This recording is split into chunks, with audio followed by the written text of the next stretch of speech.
Ladies and gentlemen, I want to talk to you about taking charge of your life. This is a time that people are literally taking charge of their lives because they know that life, it does not have any warranty. There are no guarantees, and you have to take charge. What do you want to do with your life? People are rethinking their lives. What do you look like? What does your life look like? How do you want to do life after this?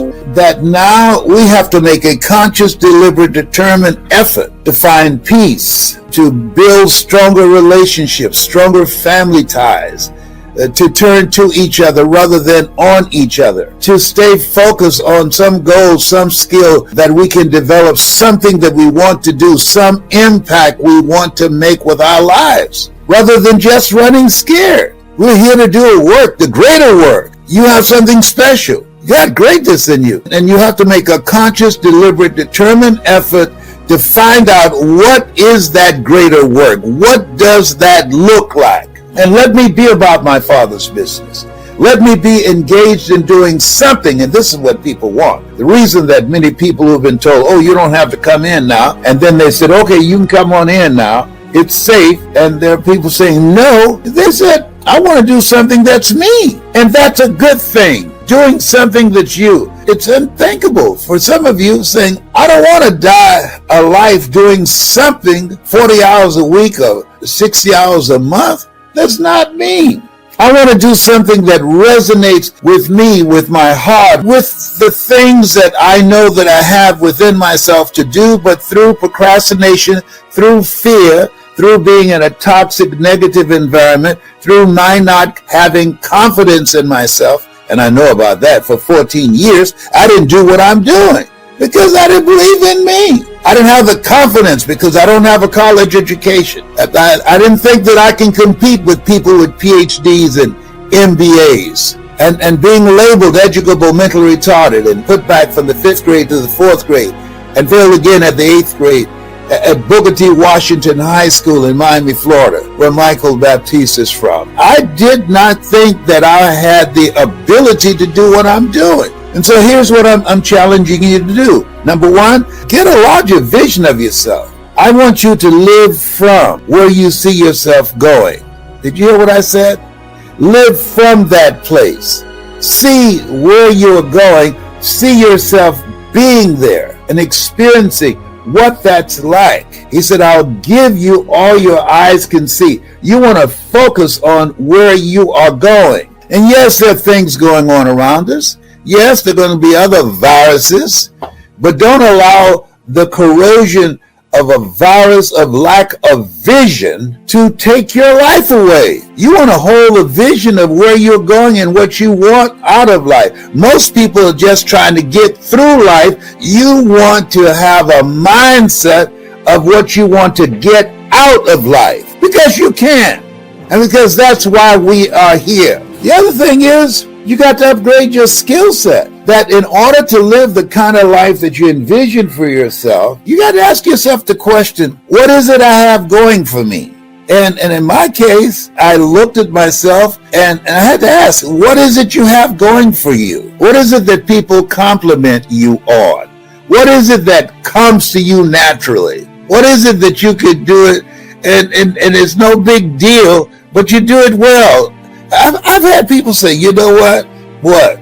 You ought to be a comedian. I said, why? Because you're funny. Who else talks to a squirrel at 77? Well, you leave Tyrone out of this, okay? There are people around you that see some stuff and they have some value. Perhaps it's no big deal to you because it's you. And you can monetize that. This is the time. This is an entrepreneur's dream. Why? Because you want to have the mindset of getting your piece of the pie. Write down, what's my piece of the pie? See, money has not left the planet. And some of that money that's out here, it's got your name on it. There's some products, there's some ideas, there's some inventions. There's some stuff in you that you can monetize. And you want to think about that. What is it that I got going for me? What is it I'm bringing to the table? That's what you want to do. What is it that you're known for, that you're good at? and something that you enjoy so much, you do it for nothing, but you do it so well that people will pay you to do it. We know that life has no guarantee. Life, it's uncertain. Life, it's unpredictable. Life, it's coming for us every day. It's saying, I ain't playing with you. It's going to take us out. One way or the other, the good, the bad, and the ugly. Nobody's figured out how to get out of here alive. So you want to live life now. You don't want to die an unlived life. You want to have the kind of courage that Michael Baptiste has. Just get a one-way ticket somewhere and figure it out. Didn't even know how to speak the Thai language and went there and set up camp. Come on now. As a bad young brother up in here.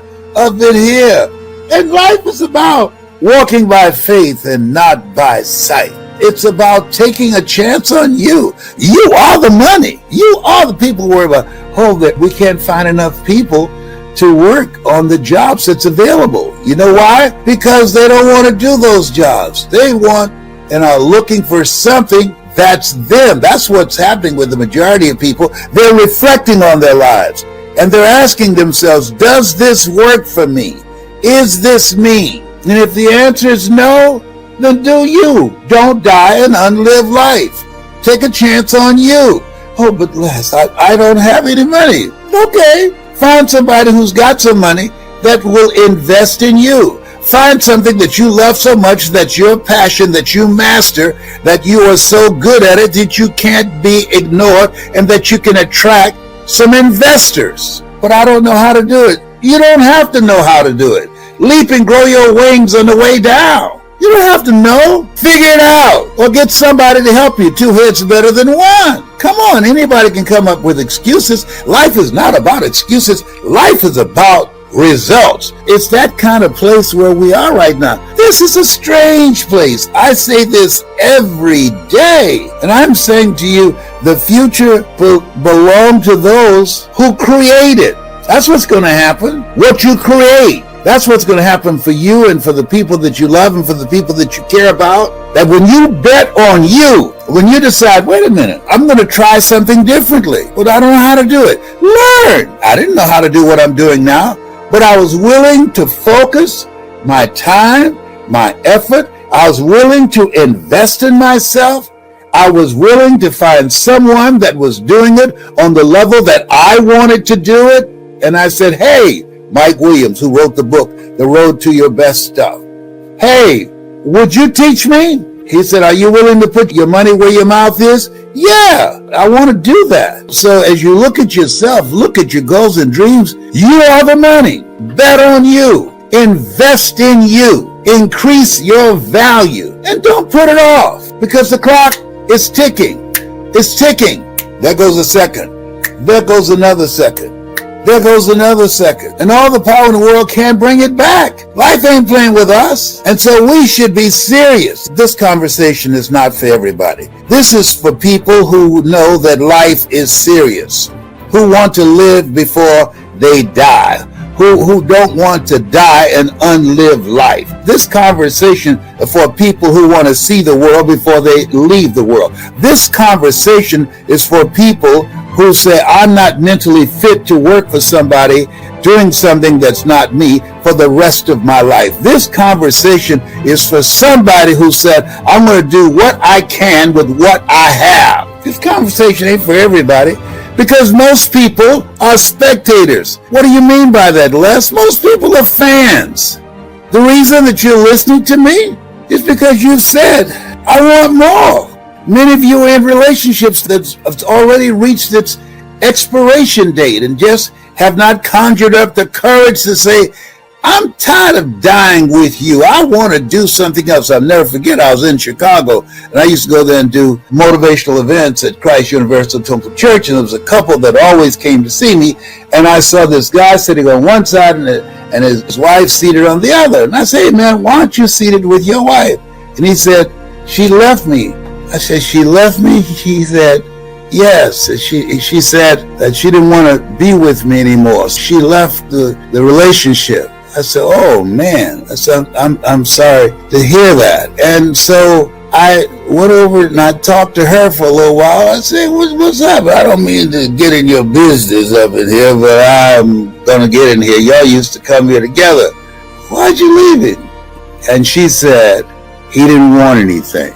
That's why. He didn't want anything. I wanted more than what we had. And he was fine with what we had. And I wasn't willing to settle for what we had. Why should we settle for fine when we can do great? You said we have greatness in you. Okay, fantastic. Let's live a great life, not just come here and hear Les Brown and go home and do the same thing. He didn't want anything. So that's why I left. Wow. And there's some value in that. And I'm not trying to break up relationships, but when you're around somebody that they don't want anything, it affects you. They don't have any goals. They don't have any dreams. They're not reaching for anything. They're not learning. They're not on a path of self-awareness. They don't have something that's in their mind, in their heart. If they don't have some obsession of something they want to do with their lives, that energy that they have, it's flat. It doesn't inspire you. It doesn't encourage you. You're not bringing out the greatness in each other. That's dangerous. The virus of mediocrity. That's dangerous because you're already dead. You're living a life that's not worthwhile. And so this is a time where first we got to work on our mind.